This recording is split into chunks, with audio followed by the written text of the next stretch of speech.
Welcome to my channel. I am Neel Kamal. और आप यदि पहली बार मेरे चैनल पे आए हैं और आपको मेरा पढ़ाने का तरीका अच्छा लगता है तो आप ज़रूर सब्सक्राइब करें। और आज हम जिस चैप्टर को लेके आए हैं, एक्चुअली हमने ये पहले स्टार्ट कर दिया था, first chapter of class 9 democratic politics, what is democracy, why democracy. तो actually we have finished this segment and now the last segment is remaining, that is broader meaning of democracy। तो broader meaning of democracy का क्या मतलब है, ये हम समझने की कोशिश करेंगे।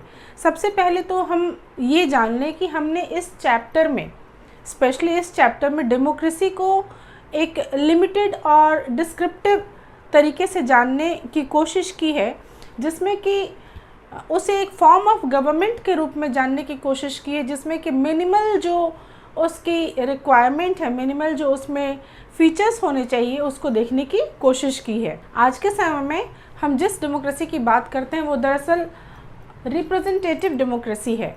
तो इसको समझने के लिए हम इस तरीके से समझें कि जो मेजॉरिटी है वो अपने रिप्रेजेंटेटिव को चुनती है। बिकॉज हम जितने भी डेमोक्रेटिक कंट्रीज़ को जानते हैं या जिन कंट्रीज़ में डेमोक्रेसी है, उन कंट्रीज़ में क्या होता है कि जो मेजॉरिटी है उसे अलाउ किया जाता है डिसीज़न लेने के लिए। बट ये मेजॉरिटी भी जो है वो डायरेक्टली रूल नहीं करती है। मेजॉरिटी भी अपने बिहाफ में एक रिप्रेजेंटेटिव को चुनती है और वो रिप्रेजेंटेटिव जो है उसकी तरफ से शासन करता है। इसीलिए इसे इलेक्टेड रिप्रेजेंटेटिव कहते हैं, क्योंकि उसे मेजॉरिटी के द्वारा चुना जाता है। क्योंकि देखिए, ये प्रैक्टिकली पॉसिबल नहीं हो पाता है कि जितनी भी जनसंख्या, क्योंकि जहाँ कहीं भी डेमोक्रेसी आप देखेंगे कि वहाँ पॉपुलेशन बहुत ज़्यादा है, प्रैक्टिकली ये पॉसिबल नहीं होता है कि सारे लोग एक साथ बैठ के कोई डिसीज़न लें। जैसे आप एग्जाम्पल से समझ सकते हैं, जैसे हमारे क्लासरूम में ही होता है कि हम अपने क्लासरूम में यदि हमें कोई सा डिसीज़न लेना हो और हम इस बात का इंतज़ार करें कि टोटल क्लास में यदि 40 बच्चे हैं तो 40 के 40 बच्चे जब आएंगे तब हम डिसीज़न लेंगे, तो क्या होता है कि प्रैक्टिकली ऐसा पॉसिबल नहीं होता है। क्योंकि अब देखिए, इसके अलावा भी एक चीज़ है। एक तो ये मैंने बोला कि ठीक है, प्रैक्टिकली पॉसिबल नहीं है कि जितने भी लोग हैं वो सबके सब इकट्ठे होके बैठे। आप सोचिए, करोड़ों में जनसंख्या है इस देश की और सारे के सारे एक जगह बैठ के तब कोई डिसीज़न ले, ये फिज़िकली और प्रैक्टिकली पॉसिबल नहीं है। इसके अलावा और भी चीज़ें हैं। और चीज़ों में हम देखें तो एक तो टाइम, दूसरा स्किल और तीसरा डिज़ायर।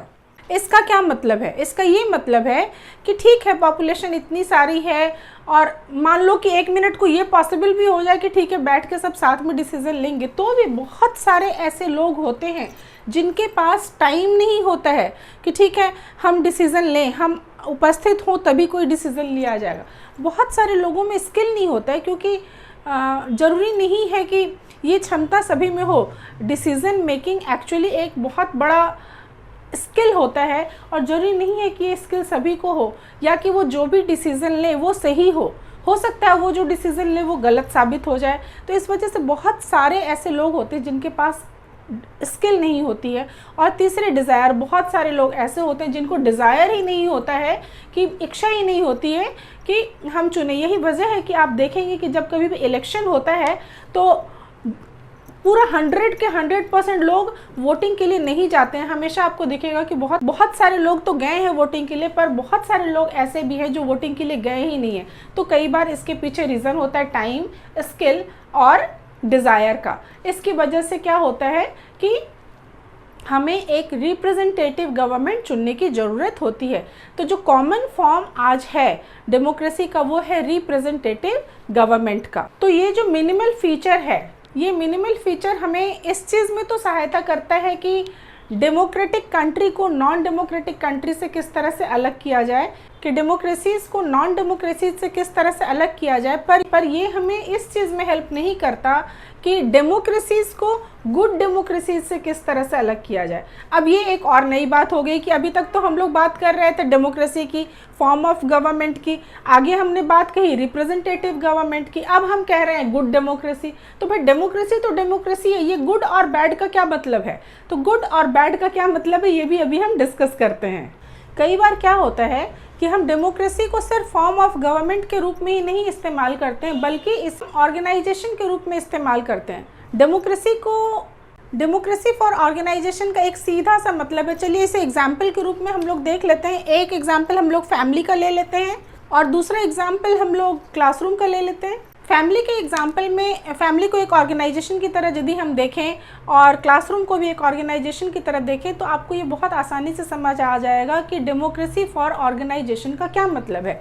क्योंकि फैमिली में यदि मान लीजिए कि 4 मेंबर हैं या जॉइंट फैमिली है तो 6, 7, 8 मेंबर भी हैं और कोई सा डिसीज़न लेना है, कोई सा ज़रूरी निर्णय लेना है और सभी लोग मिल बैठ के जब एक डिसीज़न लेते हैं तो हम कह सकते हैं कि ये डेमोक्रेटिक फैमिली है, क्योंकि सभी से उनकी राय पूछी जाती है, सभी से ये पूछा जाता है कि वो इस चीज़ के लिए सहमत है या नहीं सहमत है।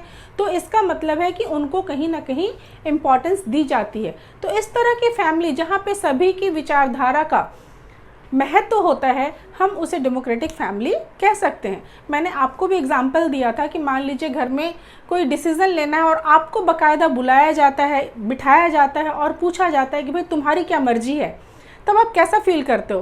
तो ये जो फीलिंग आती है आपके अंदर, क्यों अच्छी सी भावना जो होती है ये इसीलिए आती है क्योंकि आपको महत्व दिया जा रहा है, यानी कि आपको डेमोक्रेटिक फैमिली का एक हिस्सा समझा जा रहा है।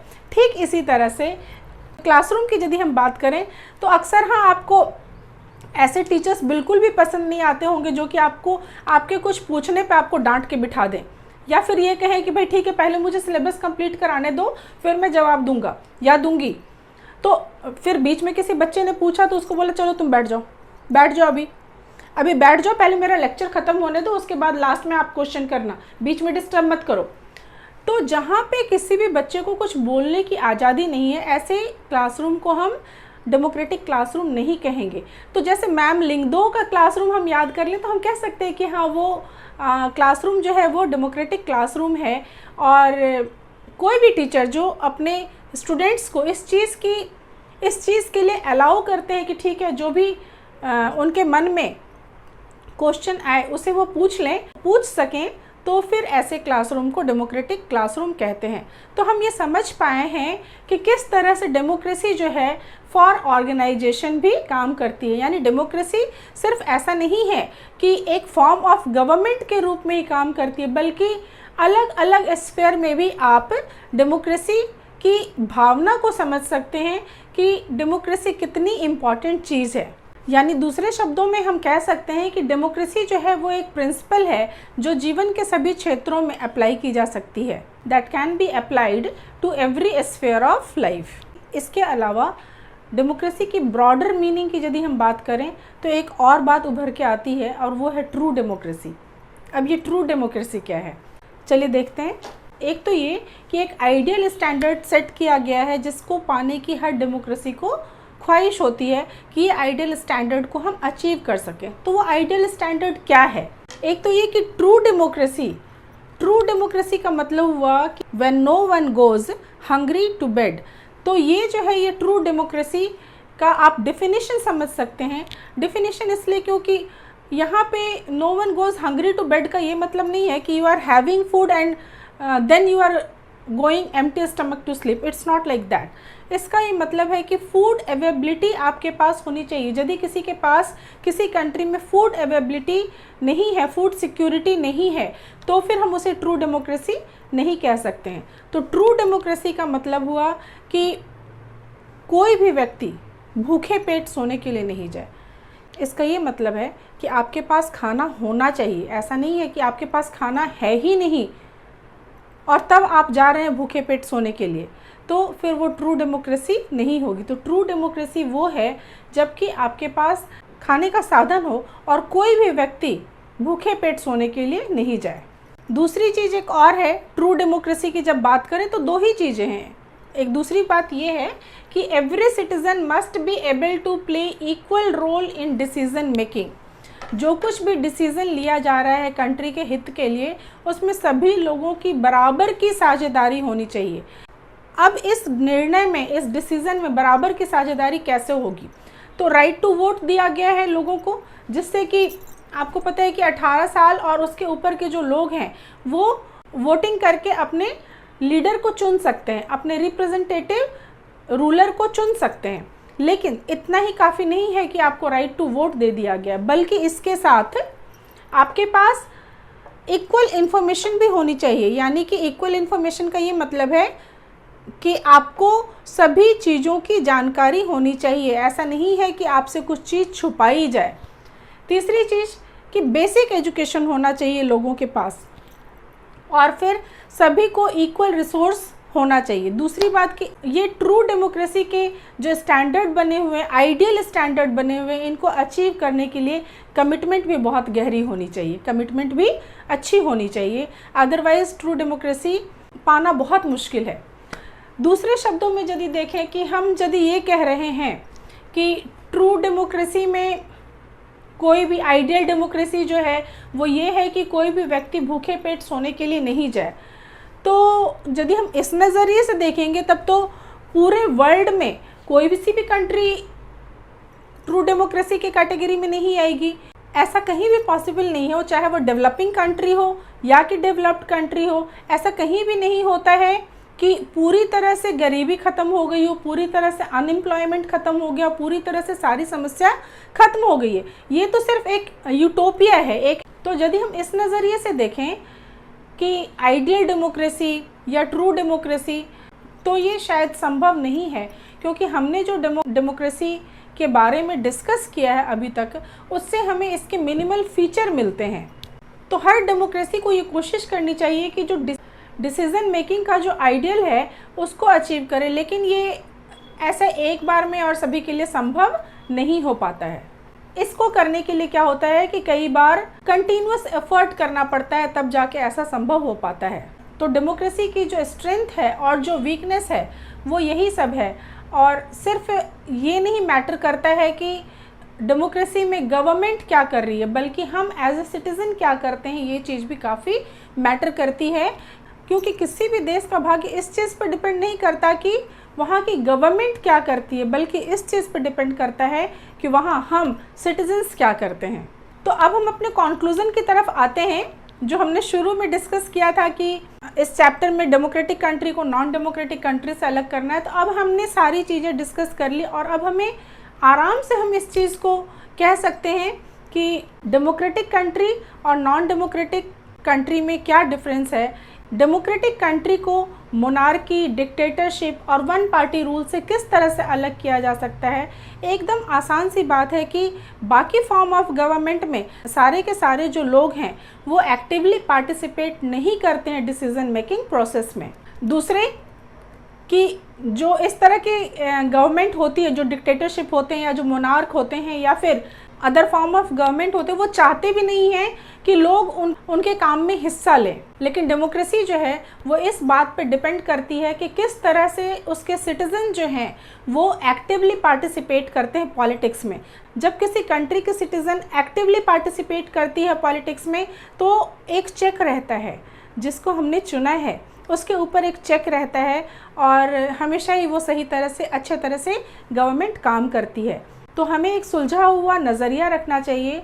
यही वजह है कि स्टडी ऑफ डेमोक्रेसी जो है वो फोकस करती है डेमोक्रेटिक पॉलिटिक्स के ऊपर। तो ये बुक भी जो आपका है डेमोक्रेटिक पॉलिटिक्स 1 है, क्लास 10 में आप डेमोक्रेटिक पॉलिटिक्स 2 पढ़ेंगे। तो ये एक्चुअली इस बुक में मैंने कहा ना, जो कुछ भी आपने क्लास 8 में पढ़ा होगा वही सारी चीज़ें हैं। सिर्फ उसके कॉन्सेप्ट को क्लियर करने के लिए कुछ एग्जाम्पल्स और ले लिए गए हैं ताकि आपको चीज़ें समझ में आ गई। और यदि आप प्रतिदिन एक हैबिट बना लें कि ठीक है आधे घंटे का न्यूज़ आपको नहीं देखना है, लेकिन जो 10 मिनट में 50 न्यूज़ जो आते हैं उसको यदि आप एक हैबिट बना लें देखने का, तो आपको इस बुक को शायद बैठ के पढ़ने की भी ज़रूरत नहीं पड़ेगी, क्योंकि बहुत सारी कॉन्सेप्चुअल चीज़ें हैं जो आपको ऐसे ही समझ में आ जाएगी। तो पॉलिटिक्स बहुत ही इम्पॉर्टेंट फीचर है और इसीलिए हमें अवेयर रहना चाहिए कि हमारे आसपास क्या हो रहा है उसको हम जानें। तो हमें ये सारे बुक में जितने भी आगे भी जो चैप्टर्स हैं वो बहुत अच्छे से समझ में आ जाएंगे। आई होप आप लोगों को ये चैप्टर अच्छे से समझ में आ गया होगा। यदि आपको अच्छे से समझ में आया तो कमेंट बॉक्स में ज़रूर से लिखिएगा कि आपको कैसा लगा।